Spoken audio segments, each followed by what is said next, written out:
Aaliyah started her rise to fame at just 10 years old. She was signed to a record label by age 12, married to R. Kelly by age 15, had a wildly successful music career before she tragically died at the age of 22 in a plane crash. Hi, I'm Shannon, and this weekend I went into a deep rabbit hole all about the life of Aaliyah, and usually when I learn a lot of information, I have to do something with it, so here you go. Here's a video all about the life and the tragic death of Aaliyah. So we're gonna get into her mainstream career success, the fact that she redefined contemporary R&B, pop, and hip-hop. We're going to talk about her creepy relationship and marriage to R. Kelly that shouldn't have happened, and the plane crash that caused her death and the lawsuit around it. So Aaliyah was a singer, a model, and an actress. She was born January 16th, 1979. So if she still were alive today, she would have just turned 42 years old this year.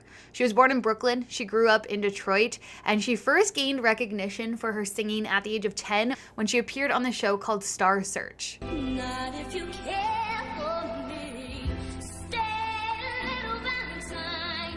Stay.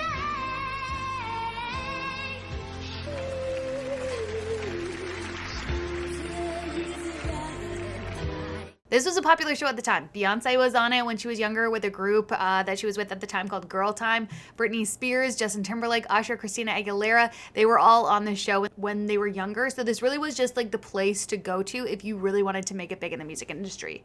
From a young age, everybody told Aaliyah that she had the star factor, the it quality that you needed in order to make it big. So her family decided that they wanted to pursue her talents and see what she could do with it.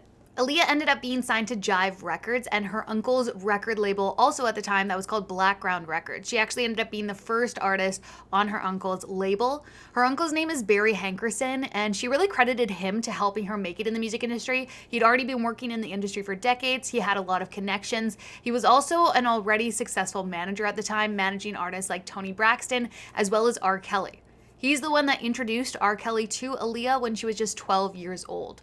R. Kelly quickly became a mentor in Aaliyah's life. He really took her under his wing, so they say. That's what he called it at the time, but really we know now it was grooming.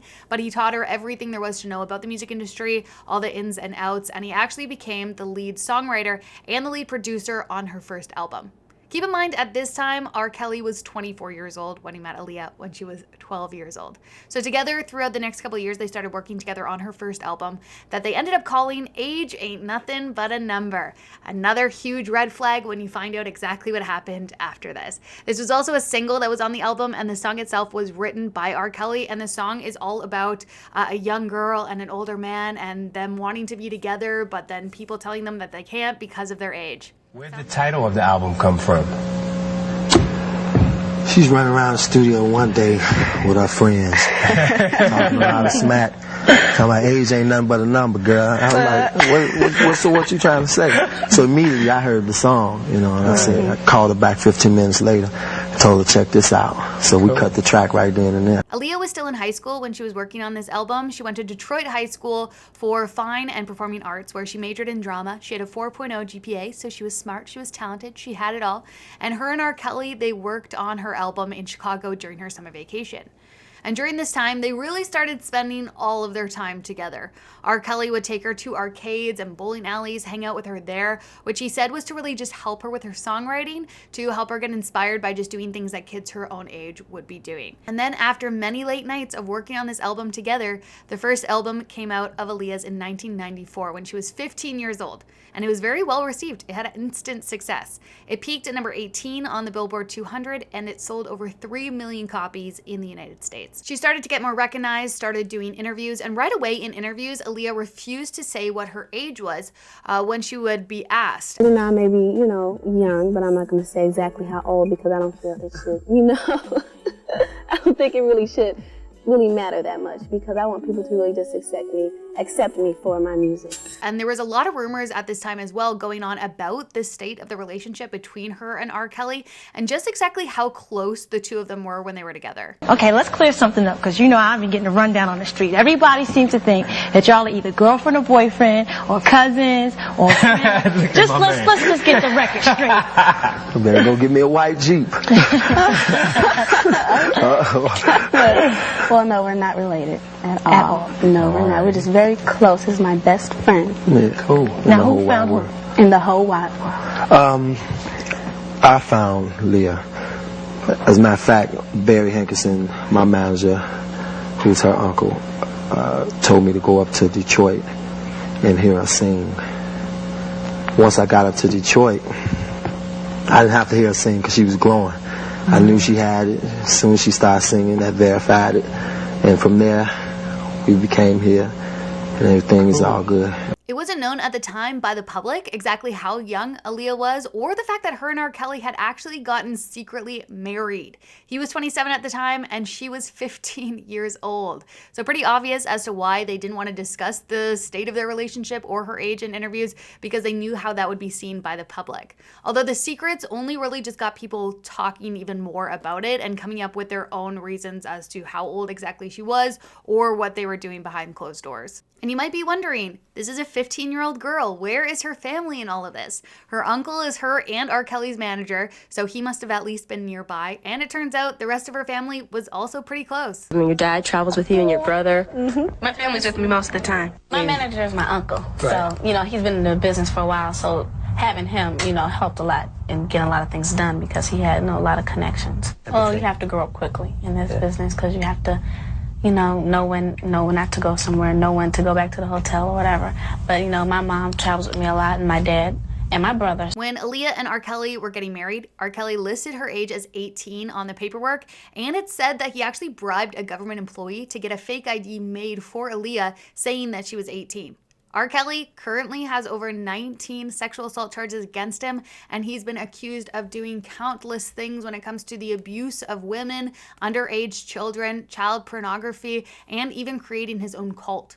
If you really want to get into all of the allegations of R. Kelly, there's an amazing docuseries that's called Surviving R. Kelly. I think it's still on Netflix right now, but it really just gets into all of the details of the countless amounts of underage girls that he has taken advantage of for decades. He's the puppet master. It was very scary because I knew at that moment I had a secret. Sparkle is alleged to have received significant payment. I didn't take the money because I can't be bought. He ain't a monster by himself. It took some help. It's obvious that he obviously groomed Aaliyah in this situation since she was such a young age into thinking that the relationship between them was consensual when really at that age, it can't be. So the marriage between R. Kelly and Aaliyah, it actually ended up getting annulled in February of 1995 by her parents. They apparently didn't have any idea that this had gone on, that they'd gotten married, but when they found out, then they forced them to break up. R. Kelly's lawyers have said that he didn't know her age at the time of the wedding, but that makes no sense at all because they were together long enough that they would have celebrated birthdays together, so that would have obviously come up, or just the fact that he met her at such a young age, at the age of 12, because her uncle is her manager, who he is also close with, as well as her family. There's no way that this just didn't come up, or the fact that it was talked about so much in interviews and brought up constantly. You don't think that maybe he would have just been like, hey, how old are you? Especially considering how young she was. And also, who doesn't know the age of their wife? So through the breakup and everything going on, Aaliyah ended up moving from Jive Records over to Atlantic. After the annulment, the two of them, they never ended up working together and were never seen publicly together after that. Aaliyah went on to team up with Missy Elliott and Timbaland to work on her second album, 1 in a Million. And this album went on to be labeled the 90th best album of the decade, according to Rolling Stones. And it also really helped boost both Missy and Timbaland's careers at this time. I gotta thank her because she heard the specialness in us. Right. Because when Sugar and Spice, she's like, there's something special about Tim and Missy. But I don't like the words because it's too young, but it's something special about them. So let's go in the studio and see what we come up with. When Aaliyah did 1 in a Million, her vocals, her dancing ability, her as an artist, I'm like, she's gonna be the one to pull this sound off. And this is where we really saw Aaliyah start to come into herself. She was known for her love of fashion and actually influenced a lot of the ways that people were dressing at this time. She had a unique signature look of being really feminine, where she would like show off her stomach, but then also be really tomboyish with baggy jeans and sneakers. Pretty similar to how I feel like a lot of people are dressing nowadays. She was also really into Tommy Hilfiger. That was kind of like her go-to brand.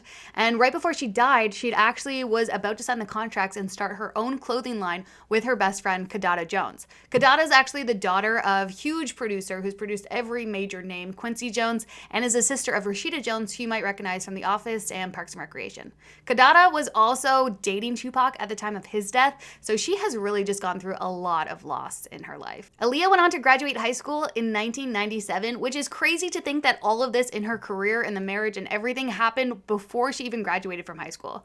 And she really expressed a love of acting. So once she was done with high school, she really started to pursue that more over the next few years. She was in a movie that was called Romeo Must Die, which was an action/martial arts movie, which was based on Romeo and Juliet, but more modern and with some twists in there as well. Are you scared? Don't take this personal, but I've been around a lot more dangerous guys than you. With that movie came the song Try Again, which was massively successful. That's actually the song that I was first introduced to her with, and I think a lot of people as well. And she ended up shooting another movie after that called Queen of the Dam, which came out after her death. And on top of that, she was getting ready to play the character Z in The Matrix Reloaded and The Matrix Revolutions. How many hours do you have in a day?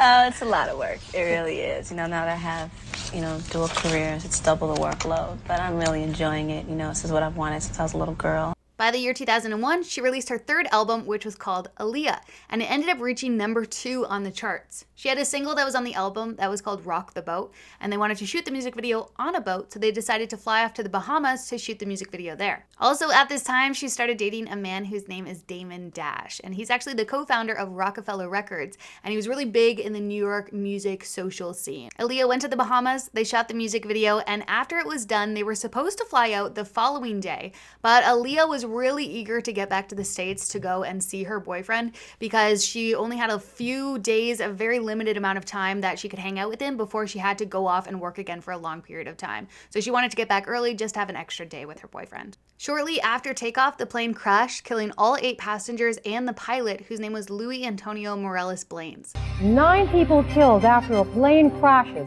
and bursts into flames just Government officials are still investigating the crash of the twin-engine Cessna 402, which was carrying Aaliyah and her 8 associates when it hit the ground and caught fire just after taking off from Abaco Island in the Bahamas. The cause of the crash was actually due to the fact that the plane was over 700 pounds over the maximum weight that was allowed. And this was due to suitcases as well as filming and lighting equipment, and the fact that they actually had 1 more passenger on board than was allowed. It came out afterwards that the pilot, Morales, was actually not qualified to be flying that particular plane, and he'd also lied about the amount of hours that he'd logged as a pilot in order to get his flying license in the first place.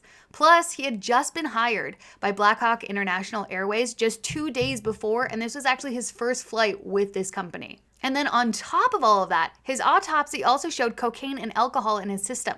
So the flight company had actually received a warning for not testing pilots for drugs back in 1999, but then they continued to not test their pilots for drugs, which is how he got away with flying that day. Her family ended up suing Blackhawk International Airways as well as Virgin Records, who was putting on the music video and had it all planned, for their negligence and recklessness that caused the plane crash. The family ended up reaching a settlement in 2003, but part of the settlement was an agreement that they wouldn't discuss the details and they would keep that confidential, so we don't know any of the actual details of the agreement that was reached. Aaliyah's career continued to gain a lot of success even after her death. Billboard lists her as the 10th most successful female R&B artist of the past 25 years and the 27th most successful in history, and she's still known to this day as the Princess of R&B. It was really clear that her career, especially at this time, was just accelerating at a rapid pace with the amount that she was working on, and there is no doubt that she is one of the greats and would have gone on to accomplish so much more. Right now it's hard to say what I want my legacy to be, what I want people to say when I'm long gone. At this point, right now, I'm gonna say that I want people to see me as an entertainer. Someone who can do it all. That's how I was trained. My parents, they grew up loving the people of the classic movies, your Sammy Davis Jr.'s, all those people, Fred Astaire, and those kind of artists that could do it all. You had to be able to do it all. And that's how I was trained. And I want people to look at me as a full-on entertainer and a good person. So, we'll talk a few years down the line and we'll see where my head is at then, but That's what I want for right now. We see artists just show their love for her all the time. I remember me and her decided we was gonna wear some dresses to the awards. She said we gonna do some sequence dresses, woo woo woo. And so I said, she tried to set me up. So I was like, I'm coming in my jogging suit. But she really wore a dress. And I couldn't believe it. Yeah, she really I popped thought that was a in some setup. open-toed shoes. But I thought she was trying to set me up. The thing that really bothers me the most about the Live with the Deaf, we just got in an argument. And I never really got to say I'm sorry. But when I was about to say, you know, why are we even tripping? That's when we got the news. Aaliyah's uncle, Barry Hankerson, he owns the rights to all of her music, and he hasn't released her music for streaming services. If you go on her Spotify, you can actually only see her first album and a few of her bigger singles, and that's it.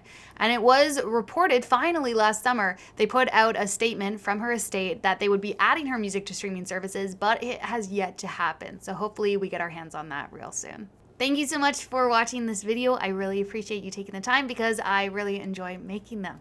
Sweet, I'll see you later.